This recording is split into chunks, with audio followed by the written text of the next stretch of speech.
here on CNN Philippines. A magnitude 6.5 earthquake hits Cataingan, Masbate early this morning. Thousands of people have fled their homes in the Philippines, seeking safer ground away from the danger zone of a possible volcanic eruption. The Maxi is another quarter-mile wide tornado. It's a quarter-mile wide, maybe a half-mile wide. Maxi tornado. There's the power flashes. Searchers are digging down through the equivalent of several stories of mud and debris. They're trying to reach buildings buried in last weekend's massive landslide. This is probably one of the top 12, so the top dozen of all storms ever seen on this planet.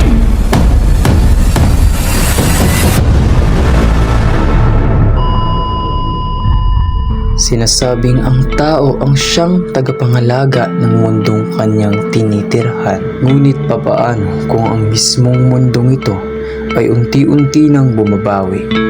Papaano kung ang mga sakuna na ating nararanasan ay hindi lang aksidente ng tadhana, kundi isang paalala? Sa loob ng dokumentaryong ito, susubukan nating silipin ang realidad sa labas ng ating mga bintana.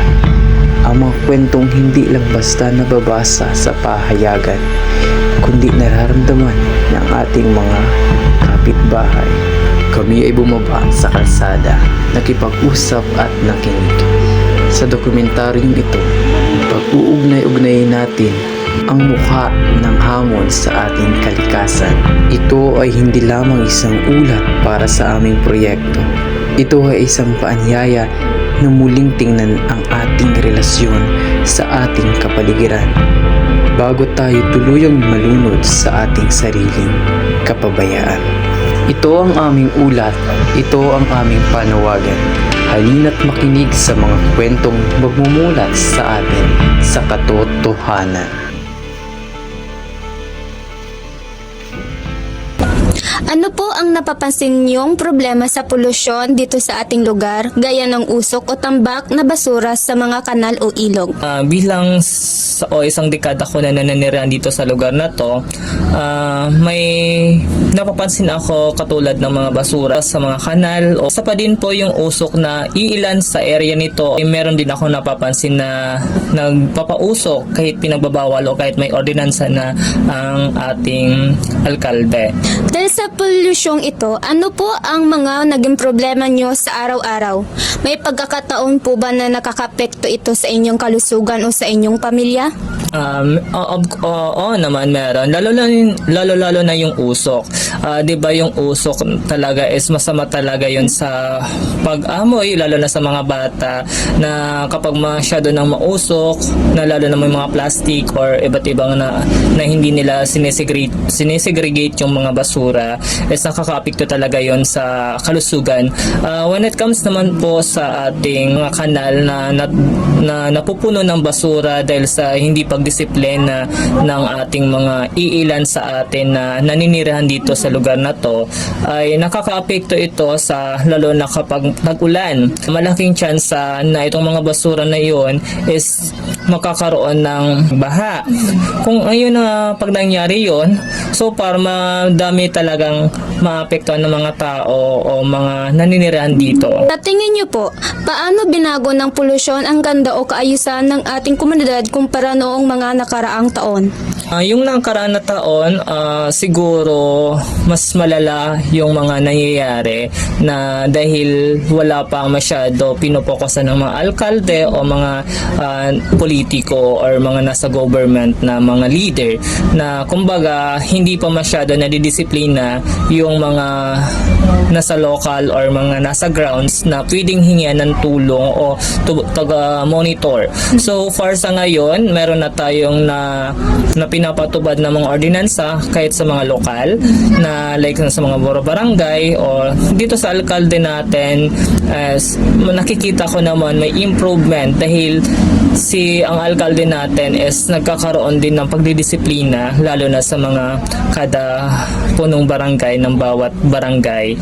Sa ngayon may konti din na improvement na akong nakikita, kaya for sure yon ay magiging sapat na yun para sa pagbabago. Okay, salamat po. Maaari nyo po bang ilarawan ang pinakamatinding baha or bagyo na naranasan nyo po rito sa ating komunidad? Gaano po ito kabilis tumaas? So remeng, dali magitaas sa tubig. Tapos nagkuryang kami gabos na arong dala na alis bungan. Iyon na ito, so aki ko sa padang, yun itong inanod na. Pati makuapo ko sa agong ko sa kadan. Grabe ka itong baha. Nasiyan maka ito ko yan ha. Apo nang dahil na so arong. Gabos nagkuryang kami, nagkuryang kami, arali kami digdio. Ta, malala na dyan nag-aranod. Bahay ni gabos, nga ako na ini. Naku ami so, aki ko, grabe, ugan. Tapos so, bakwapo kong lalaki, dahil na nakailing, tapos sumatakim, bye-bye.